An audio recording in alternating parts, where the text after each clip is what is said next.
నమస్తే, welcome to మన Telugu TV 6/24 headlines.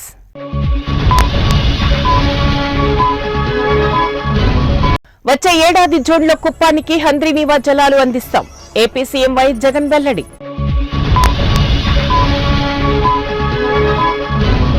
మూడు రాజధానుల కోసం రాజీనామాల దిశగా వైసీపీ నేతలు, వారించిన సీఎం వైఎస్ జగన్.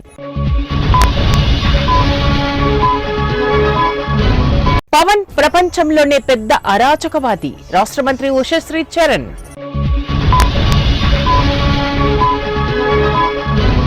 శ్రీశైలం ప్రాజెక్టుకు భారీ వరద, 10 గేట్లు ఎత్తివేత.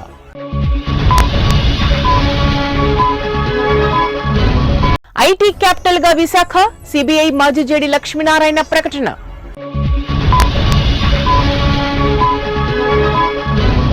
అమరావతి రైతులను తరిమి కొట్టేందుకు ఉత్తరాంధ్రప్రదేశ్ సిద్ధంగా ఉంది, మంత్రి గుడివాడ అమర్నాథ్ వెల్లడి.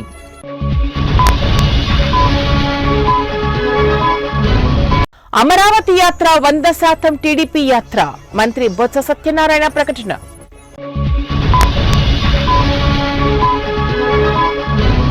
ఇది చేతల సర్కార్, చేనేతల సర్కార్, మంత్రి కేటీఆర్ వెల్లడి.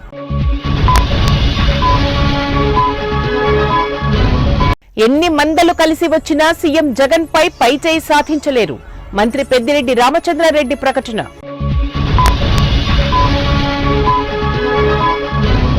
ఆరు 600 మంది రైతులు, 4 వాహనాలు పాదయాత్రలో పాల్గొనాలి, హైకోర్టు వెల్లడి.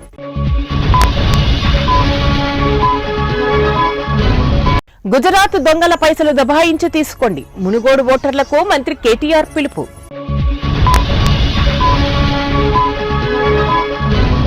బీజేపీ రాజకీయ కుట్రలో భాగమే మునుగోడు ఉప ఎన్నిక, మంత్రి జగదీష్ రెడ్డి ప్రకటన. కేసీఆర్ సర్కార్ 15 రోజుల్లో కూలిపోతుంది, కోమటిరెడ్డి రాజగోపాల్ రెడ్డి జోస్యం.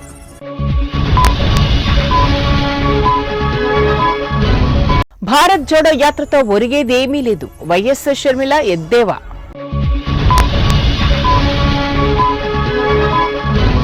కరోనా సమస్యలను తగ్గించేందుకు ప్రభుత్వం కృషి చేస్తుంది, ప్రధాని నరేంద్ర మోడీ వెల్లడి.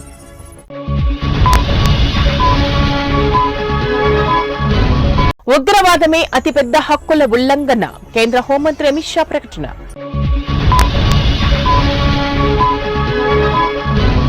అగ్ని ప్రైమ్ క్షిపణి పరీక్ష విజయవంతం, కేంద్ర రక్షణ శాఖ వెల్లడి.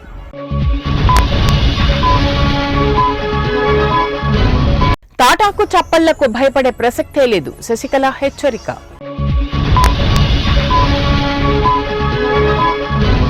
దేశంలో స్వల్పంగా తగ్గిన కరోనా కేసులు, గత 24 గంటల వ్యవధిలో 2112 నూతన కేసులు నమోదు.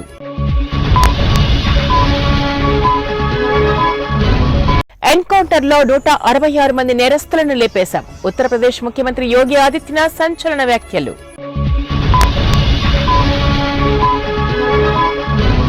ధైర్యంగా పోరాడండి, ధైర్యంగా గెలవండి, చైనా అధ్యక్షుడు జిన్పింగ్ పిలుపు.